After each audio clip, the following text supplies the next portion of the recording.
Hi guys, welcome to Defending Elvis. So we've just done a dog walk live, which I really enjoyed actually. We're chatting about a number of things. So go and watch that. We've done a couple of lives this morning. One very serious live concerning chapter 19 of this book. A pretty serious chapter. Talks about the poor Lisa Marie and how she passed. What went on the day she passed. Priscilla, what she did, the decisions she made. So a very serious chapter 19. Go and watch that, guys. And then with the other thing we did a Joe Sins at Rare Elvis Photos, went for a drive for an hour, and he had a chat about the drama in the Elvis world. You know, he updated us what's going on in the Elvis world. We know the Elvis world is never boring. The one thing I have never been since I started the Defending Elvis movement, 15 months ago, is it? I have never been bored. You cannot be bored in the Elvis world. It's funny because sometimes people say to me, well, your topic, what is your YouTube channel? And I'm like, oh, it's Elvis. All right, but don't you run out of things to talk about? How wrong can they be? It cracks me up. I'm like, I even think when I started my Elvis YouTube channel. Now, I started my Elvis YouTube channel, I think, on the 25th of November, 3 years ago. Nicola helped me find out. Nicola, yeah? It was a little short of Elvis walking off stage in 1977. Yeah, that was the beginning of my Elvis YouTube channel. It's funny, this is 3 years ago, yeah, before we were defending Elvis. It's funny, when I made that little clip, I didn't think many were going to watch it because I just thought, oh, come on, Elvis is from the 70s, he died in 77. Not that many people are going to watch it, yeah. I was completely unaware of just how big and thriving the Elvis world is, the Elvis community is. I had no idea, yeah. So basically, I do the little clip, the little short, which I pieced together. I taught myself how to make it, how to make a short, yeah, just a 1 minute clip, and it got thousands of views. And I'm like, I'm surprised people are still watching Elvis. Honestly, I was so clueless to the Elvis world, yeah.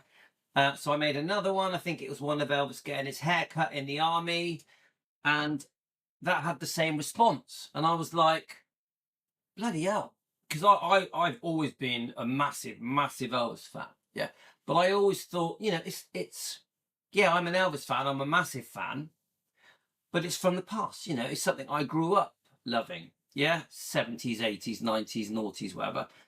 I never really was aware that there was such a thriving Elvis community. I never really crossed my mind, to be honest with you. So that short I made November the 25th, I think it was, Nicola told me, on 3 years ago, yeah? So it will be our 3rd year anniversary of running an Elvis channel, my 3rd year, on the 25th of November. But the Defending Elvis happened only 15 months ago, or 14 to 15 months ago, I think on July the 8th. Little did I know, instead of being a fun channel where we play movie clips and play the songs and tell the history of Elvis, because I went through all the history, the army years, the 68 comeback, the Vegas years, I went through it all.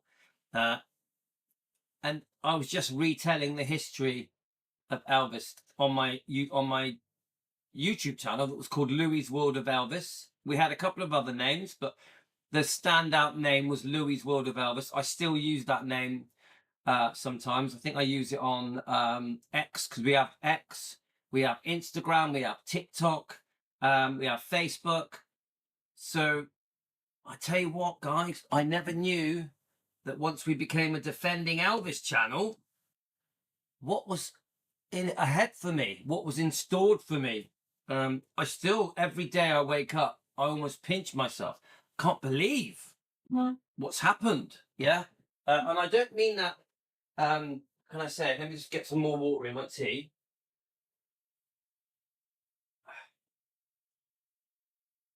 Make this tea last, yeah.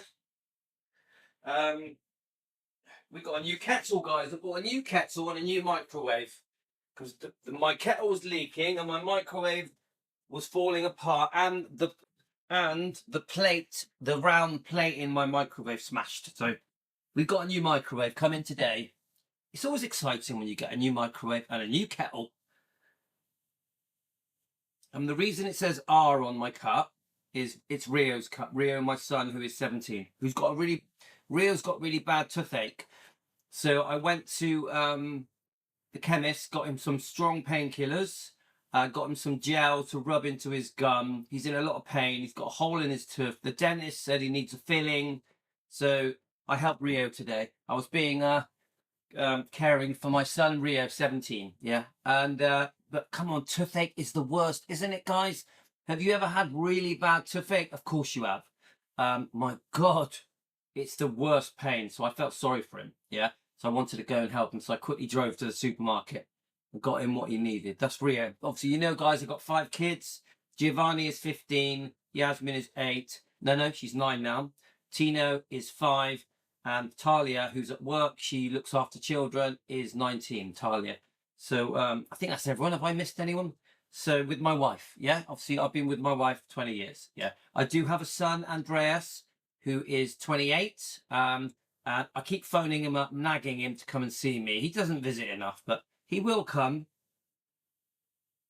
I named him after my twin brother. Yeah, that's why he's called Andreas. So, but we're more mates. Me and my son are like mates, you know. It's different, yeah, because he's got his own life, he's got his own job. He works for IBM, like a computer software company. Goes above my head, yeah. Very technical. He's very smart, yeah. So, and he lives in Bristol. Right. So, and it's his birthday on the 7th of November. So I've sent him a message saying, come on, come and see me on your birthday. I'll take you out for a steak meal. I also asked him to come trick-or-treating with us in a few days. I don't know if he's gonna, because we're all going trick-or-treating on Friday, yeah? The trick-or-treating around here is really good. Thousands of people go. There's hot chocolate and marshmallows, and we do spaghetti, we do chili con carne, we invite a load of people. So it's a really, really exciting, fun night for me and for the kids, yeah? So I'm waffling. I'm talking too much, aren't I, guys? So Donna Presley. We are so proud of Donna Presley. We are very proud of her. So these AI videos that keep going around, I know a lot of people don't like AI, but we have to embrace it. It's part of the future. It isn't something I use much of, but since Donna Presley defended Elvis, stood up against Priscilla, since Donna Presley stood up to the Smiths, because let's face it, guys, people are trying to put Donna Presley in her place. People are trying to say that she's not family, that she doesn't have the right to be a Presley, that she's not a Presley, that she's not Elvis's first cousin. She didn't grow up with Elvis. She didn't grow up at Gracelands. She didn't grow up at Circle G Ranch, yeah? Donna Presley, 75 years old, who stands up proudly against Priscilla and the Smiths and anyone that has wronged Elvis. These fake Elvis fans, these fake Elvis trolls, these fake Elvis channels are attacking her daily. There's one particular fake, disgusting YouTube channel that is insulting and trashing Donna Presley and Ginger Alden, and me, by the way, and our movement that keeps repeatedly saying that Elvis does not need defending. A disgusting channel, by the way, a real crooked snake of a channel. And but my point is, Donna Presley is under attack, just for standing up and defending Elvis.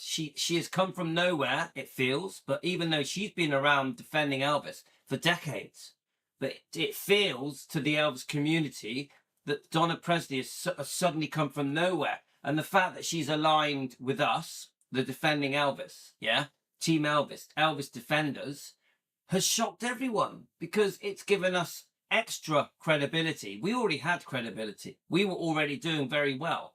Our movement was making a massive difference.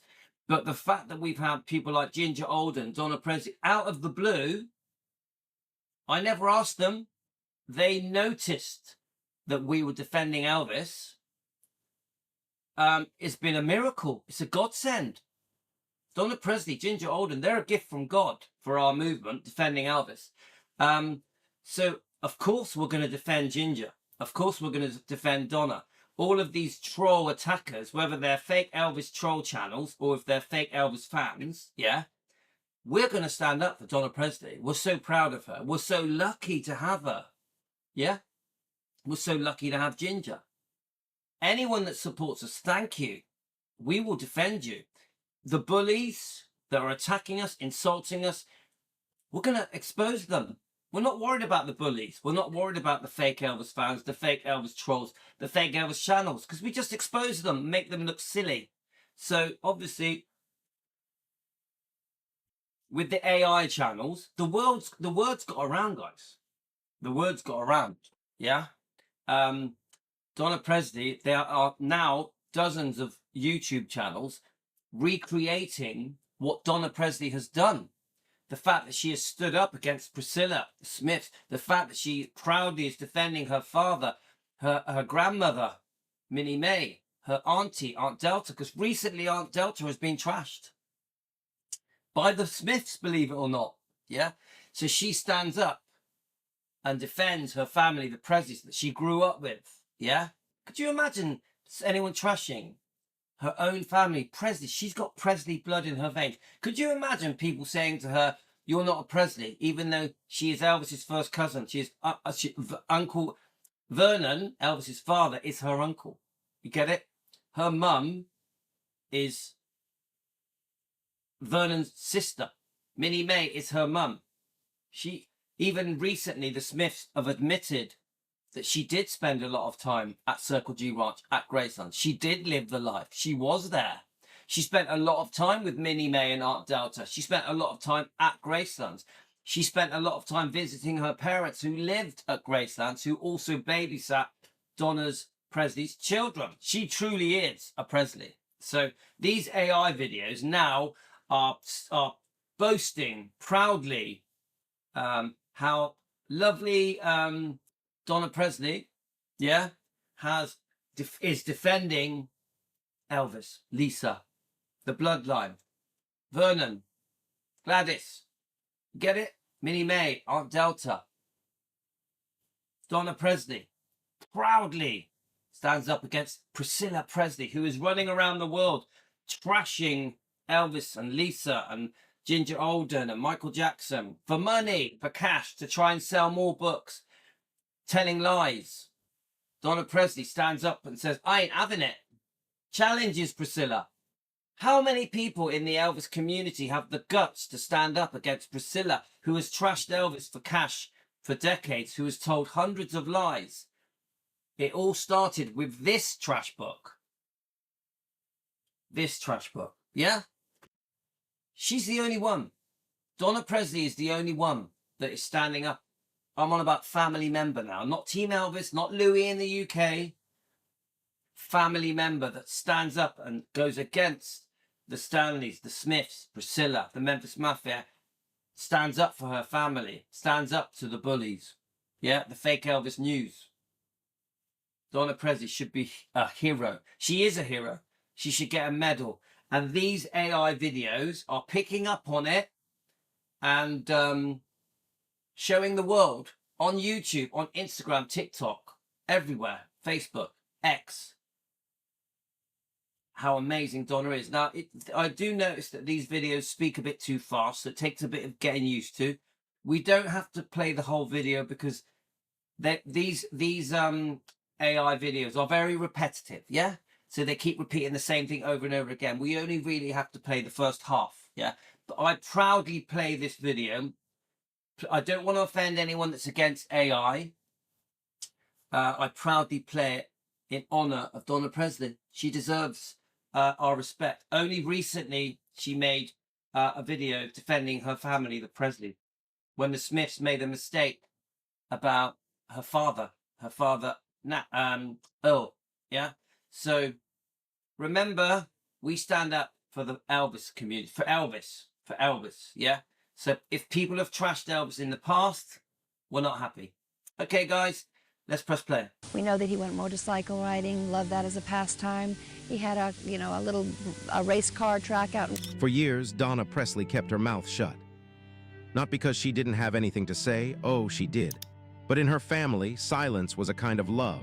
When the world screamed its opinions about Elvis, the Presleys bit their tongues. They didn't fight back with gossip or lawsuits. They carried their truth quietly because that's what Elvis would have wanted. But there comes a point when silence starts to sound like consent. So guys, the footage is amazing. I haven't watched this. The footage is amazing. Yeah, this is about the funny thing about AI. I don't know how it happens. Yeah, but wow, brilliant footage. But yes, Donna Presley feels that she has been silent for too long, and it's time that we've got to a point where silence is no good. Silence can't carry on, and by staying silent, it's almost like you're agreeing with the wrongdoing. You're not challenging the lies. Yeah. So she now knows. Donna Presley knows she now has to speak up. And when you've watched your family's history twisted, your uncle's name used like currency, and lies told so many times they start to sound like facts, something inside you breaks. It's a good point. It's a good point. By saying nothing, people treat the lies like facts. This is why we challenge these books, guys. This is why we challenge disgusting books like this. Because if you don't challenge it, people think, oh, well, it must be true. Especially if you're not an Elvis fan. Especially if you're just an outsider. You're just part of the general public around the world. You believe all the bullshit that is said about poor Elvis. There's no one defending Elvis. Yeah? We the fans do. But we the loyal fans, the true fans. Yeah? The Elvis defenders, we do. Yeah? But the general public, they're not interested. They can't be bothered to make the effort to learn the truth. So Donna wants the world to know the true Elvis. That's where Donna is now. She didn't come looking for drama. She's a Southern woman raised on respect and faith who spent her whole life trying to keep her family's dignity intact. But when she heard the latest round of claims coming from Priscilla Presley, claims that painted Donna, her father, even Elvis himself in ways she knew weren't true. And not just Priscilla Presley. It's the Stanleys, the Smiths, the Memphis Mafia as well. And even fake Elvis fans and fake Elvis channels. She reached her breaking point. In her own words, I've stayed quiet long enough, but the truth deserves a voice. Donna's voice doesn't shake when she says that. I love that. The truth deserves a voice. The truth deserves a voice. I love that. There's no rage, no profanity, no need for theatrics. Even that, she doesn't want to argue with these people. Yeah, sorry I keep butting in, but I have to. There's no arguing with the Smiths or the Stanleys, yeah, or Priscilla. She just wants to have her say. She wants to stay civil, respectful. She doesn't want to fight with these people. She defends with love. She defends in a way that Elvis would approve. Yeah, Elvis is a very forgiving person. Just that steady tone she's always had, the same one she used when she spoke to fans about Elvis's heart, his kindness, and his flaws. But this time, it's different. There's a current of sorrow beneath every word, the kind that only comes from years of trying to protect something sacred, only to see it used for attention and money. She remembers the early days after Elvis's death, how fragile everything felt. The fans were heartbroken, the house was silent, and the family was hanging on by threads. Vernon, Elvis's father, was so crushed he could barely breathe without crying. Donna was young, trying to stay strong for everyone else, watching grief move through that house like a storm that never ended. Back then, she believed everyone in that circle shared one purpose, protecting Elvis's legacy. But over time, she says, that purpose got distorted. She watched as Graceland, once the family's heartbeat, became more of a stage than a home. People she barely recognized started speaking on Elvis's behalf, rewriting private moments. Do you know what, guys? That is a big thing for me as well that I've noticed. When you see these celebrations, the candlelight vigils, the birthday celebrations, the Christmas celebrations, businessmen are talking on behalf of Elvis. You know, when I hear Joe Weishanker and his team, and you get other people from Memphis as well, don't you? They're not family, guys. They're not blood. They're businessmen. They're there for the dollar. The dollar. I like Joe Weishanker, but should he be speaking on behalf of Elvis? No way. Should Jack Sodden be speaking on behalf of Elvis? No chance. Elvis would want his family there. So I know how Donna feels. Remember, Donna has been made like an outcast.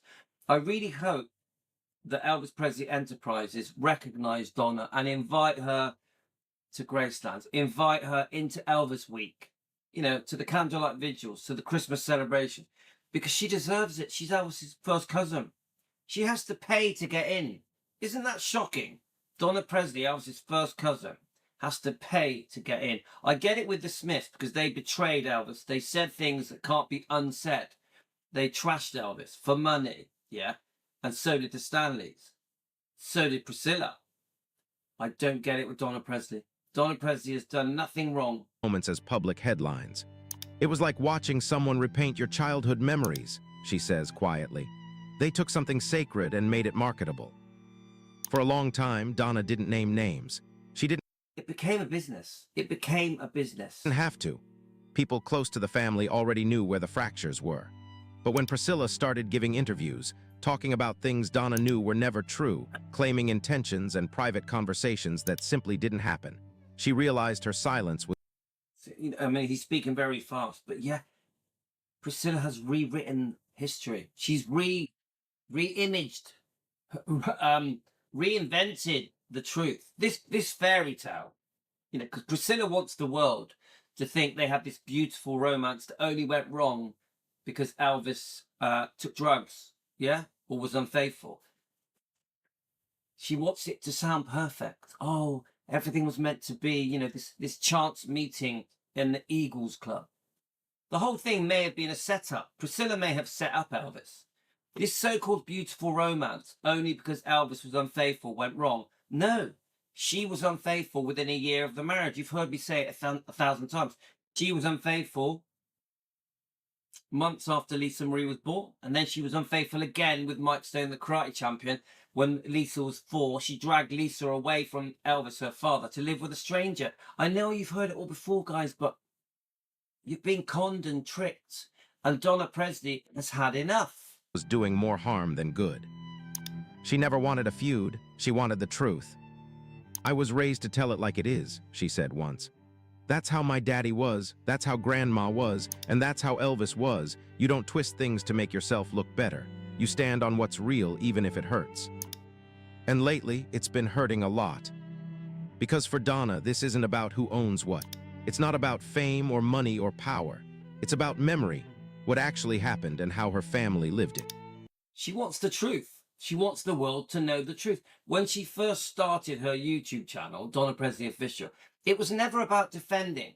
It was, I just want the world to know the true Elvis, the true Presleys, the life she lived, her experiences, to share her memories. Yeah, growing up, Gracelands, Circle G Ranch, etc. It was always that. But it evolved into defending, because the reason it evolved into defending is because there was too much trashing going on. There were too many lies being told. There was too many people making money at the expense of Elvis's reputation and image and dignity. It's about watching a version of Elvis be paraded around that she doesn't recognize. The man turned into myth, the human heart scrubbed out for profit. People forget, she says. Elvis wasn't a brand, he was a person. He laughed, he cried, he got mad, he loved hard. And when people twist his story, they don't just lie about him, they lie about all of us who loved him. Her tone sharpens there, a rare flash of heat, because she's tired of seeing her family's name dragged into things that never happened. She's tired of polite half-truths told by those who weren't there. It's not jealousy, it's justice. Donna was there in the kitchen when Elvis came home exhausted from a show and ate with the family. She was there when Grandma Presley prayed for him every night, and when Uncle Vernon broke down after his death. She saw the small, human moments, the ones that never made it into the magazines. And that's why it stings so deeply when she hears Priscilla's public claims spoken as if they were gospel. Some people were part of his world, she says. Does anyone fall for that, guys? You know, oh, Elvis is the love of my life. You know, I miss him so much. I want to be buried with him. You know, oh, we, you know, it's like, how can I say it? Even there, you can see the acting. It's like, you know, the tears. Yeah, I know I come across cold, guys, but come on, does anyone fall for this? She ran off with Mike Stone for 4 years, who was married she befriended Mike Stone's wife, Frances Stone. Secretly was sleeping with Mike Stone, the karate champion, for a year behind Frances Stone's back. Once eventually Elvis finds out, she demands a divorce, drags Lisa Marie away from her father. So she will sit here. I remember this little clip that's on the screen. Cry, oh Elvis, I'm close to tears, you know. I still love him. She was shagging Mike Stone for a year, secretly. She'd already been unfaithful with the dancing instructor, Steve Peck. Months after Lisa was born. Lisa was a baby. Priscilla had a brand new home. You get it? A brand new husband. She'd only been married to Elvis for a year. I believe Elvis was faithful for the first year of the marriage. After things went wrong, no. Before they got engaged, no. But after the engagement, through the first year of the marriage, I believe Elvis was faithful. Yeah? So she sits here after having many lovers, over 20 years with Marco Garibaldi Garcia, and obviously Navarone, the son. She sits there crying for Elvis, pining for Elvis, saying that he's the love of her life, that she wants to be buried with him, next to him. Why do people fall for this? She divorced him 4 years. She demanded a divorce 4 years before he died. She demanded more money, a second divorce settlement. I actually think a third divorce settlement, because in 1977, she placed a massive debt on Elvis's home, Graceland, just before he died, months before he died, April, I think it was. Shocking, demanding more money. She tries to say that, oh, me and Elvis were really close, we were good friends, we were better apart. No, she was attacking him and Vernon for money. She must have seen he was sick. She must have seen he was unwell in 1977. But no, in 1977, she places a massive debt on Graceland. And then she wants to tell the world she saved Graceland. She is the reason the Living Museum was created. She is the reason Elvis is remembered. It's all bullshit. Why do the public go along with it? When are the public going to remove their blinkers and wake up? You even get Elvis YouTube channels who believe that she is the savior of Elvis. She is the reason Elvis is remembered. It's shocking, guys. Honestly, what has gone wrong with the world? The world's gone bonkers. The world's upside down. But they weren't part of his heart. That line lands like a punch, quiet but undeniable. Because Donna's not just defending her uncle, she's defending the spirit of the Presley family itself. The ones who stayed when the cameras left. The ones who buried him, grieved him, and tried to live under the crushing shadow of his loss. She's watched for years as stories shifted. Every new interview added another version of Elvis, a different angle, a different truth. But the further those stories drifted from who he really was, well, it wasn't even truth, was it? A lot of the things that have been said about Elvis, even by family, even by close friends, even by an ex-wife, are bullshit. the more Donna's heart ached. She says there was a time she still tried to stay diplomatic, to remind herself that everyone processes grief differently. But that changed when false claims started bleeding into the family's private history. It stopped being about interpretation, she says. It became about distortion. And in that moment, the woman who'd always chosen grace over gossip decided she couldn't stay silent anymore. People say I'm stirring things up, she says, but I'm not stirring, I'm standing. There's a difference. Her words hang there like steel wrapped in velvet. Because for Donna, standing up doesn't mean attacking. It means holding her ground against a narrative that feels wrong. It means drawing a line between what's real and what's rewritten. Don't forget, Donna has made it clear. She was pushed out. The Presleys were pushed out.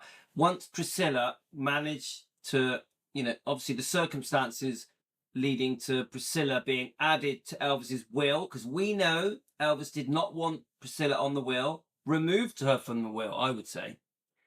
Once Priscilla, and she's talking to a very sick Vernon Presley, the last year of his life, extremely unwell, serious heart problems, yeah? He's in a dilemma. Priscilla is Lisa's mum. Priscilla has this massive debt on Gracelands, which I believe was leverage to get Vernon to add her as trustee, co-trustee, to add her to his will because he knew he was going to die. His death was imminent. Vernon didn't have a choice. Once she was given power, she must have been cheering from the rooftops. Once Priscilla got power, everything changed. Everything.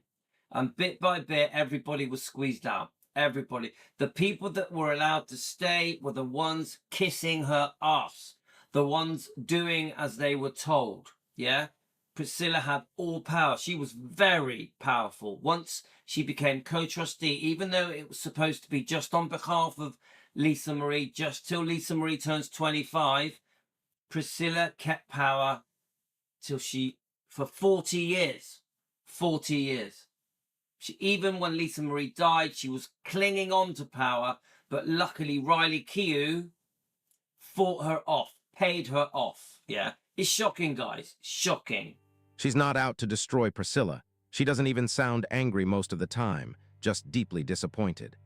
I don't know why people have to rewrite what was already beautiful, she says softly.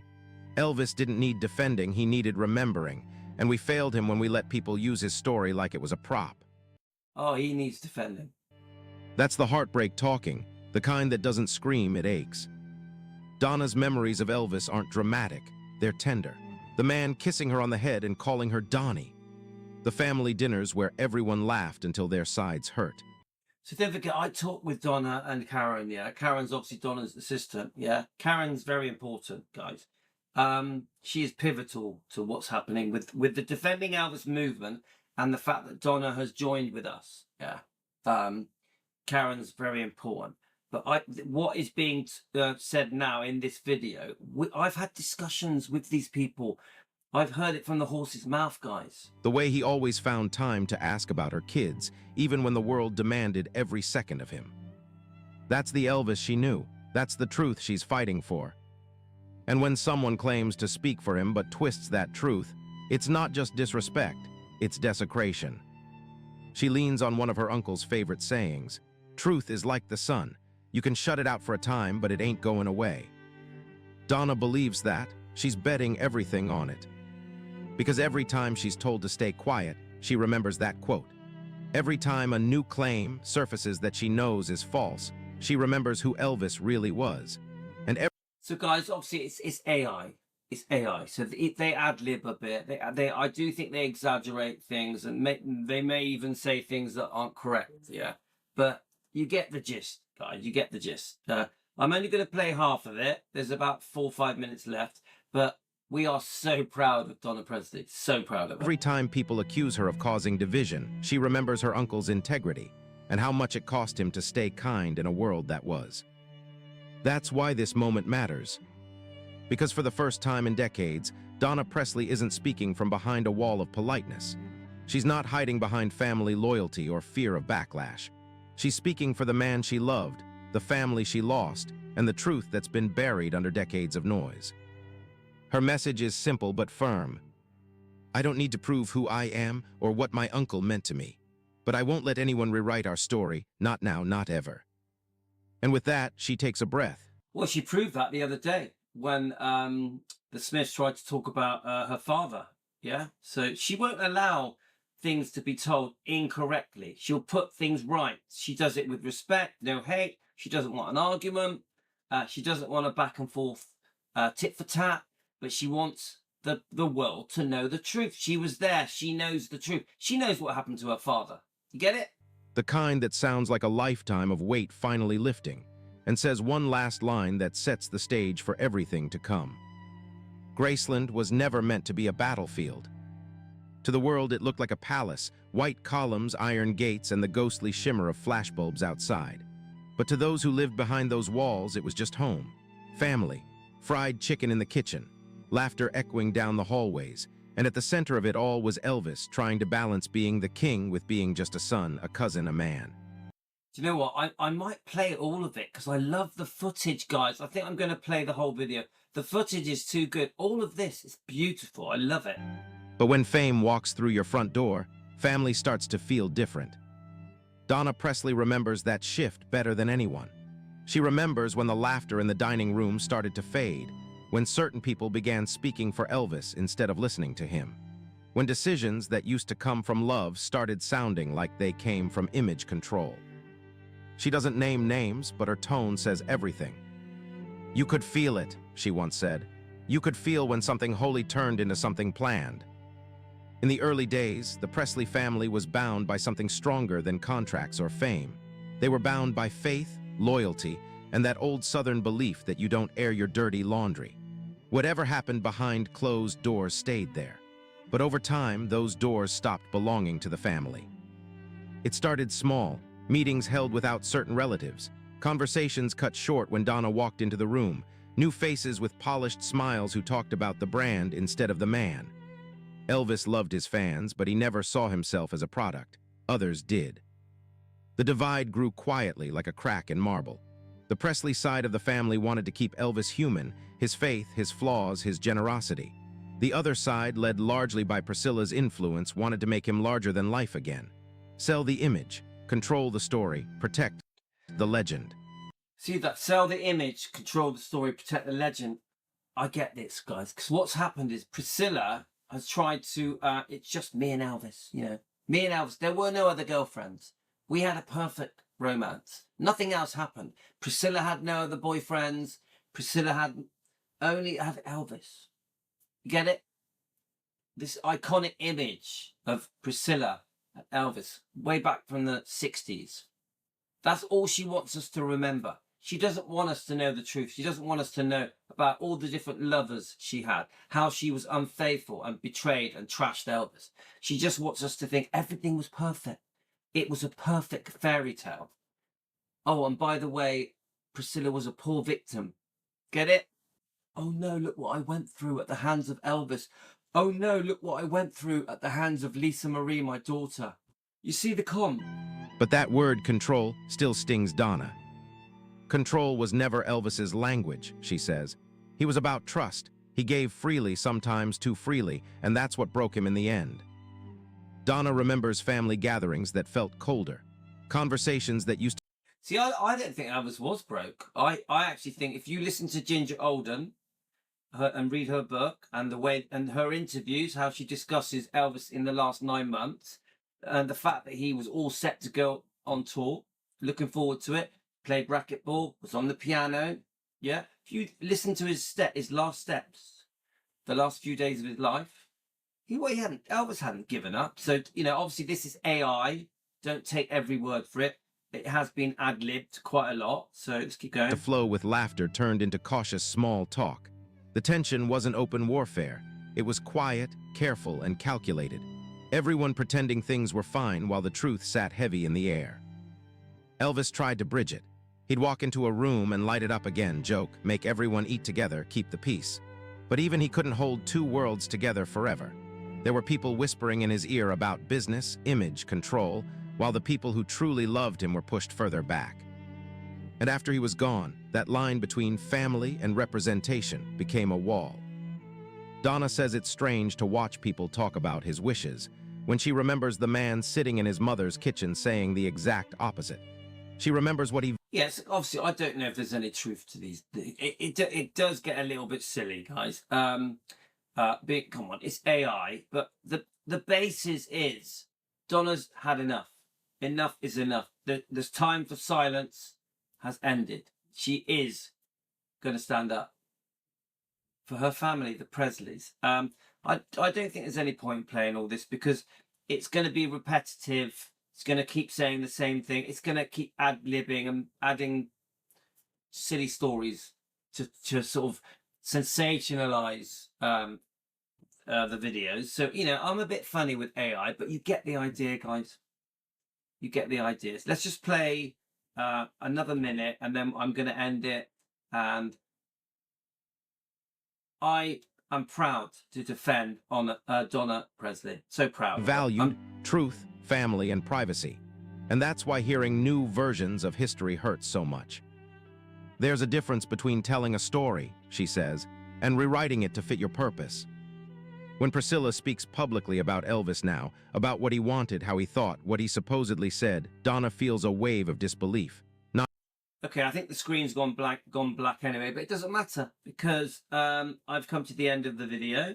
So guys, I hope you enjoyed that. Yeah, I'm not sure how if it was showing you all of the pictures, but you get the message. We are going to defend Donna Presley. We're going to do it proudly, and anybody, including family members, stepbrothers, the Smiths, Priscilla, anybody, even Elvis fans, even fake Elvis YouTube channels, anyone attacking her, we are going to expose them and challenge them, stand up to them. We're going to defend Donna Presley. So these ridiculous, well, this one ridiculous channel, Humpty Dumpty and Scooby-Doo, yeah, the scammers, that are attacking Donna Presley, and they're doing it daily for hours, and they're also attacking Ginger Oldham. I'm going to make complete fools of you, yeah? You're exposing yourself anyway, because your actions say who you are. Because anybody that goes against Donna Presley, Elvis's first cousin, is a fake Elvis fan, yeah? It's Elvis's blood. What would Elvis think of any of these people trashing his cousin? His cousin. Could you imagine if I trashed your cousin? Would you stand up for your cousin? Of course you would. Anybody would. Any person on the planet would stand up and defend their own cousin, but not Donna Presley. You won't do that for Elvis. You won't stand up for Elvis's cousin. It's disgusting. You'll kiss the arse of the people that have trashed Elvis. Get it? You'll kiss the arse of the people that have trashed Elvis, but you won't stand up for Donna Presley, who is Elvis's cousin, who grew up with him, lived with him. Shocking. You are fake Elvis fans. Honestly, it infuriates me that a YouTube channel that calls themselves a YouTube channel can attack poor Donna, poor Ginger Oldham, who was there for the last 9 months of Elvis's life. Elvis chose to be engaged with Ginger Oldham. Shocking. But then you kiss the arse of the Smiths, who spent 30 years trashing Elvis for cash. Unbelievable. And your excuse? Oh, he lived the life. He was there. Elvis loved him. Unbelievable. Unbelievable. That is exactly why they shouldn't have done it. Okay, guys, I will always stand up for Donna Presley, and anybody trashing Elvis's first cousin, you're going to have to deal with Louis in the UK. Gotta go, guys. Take care.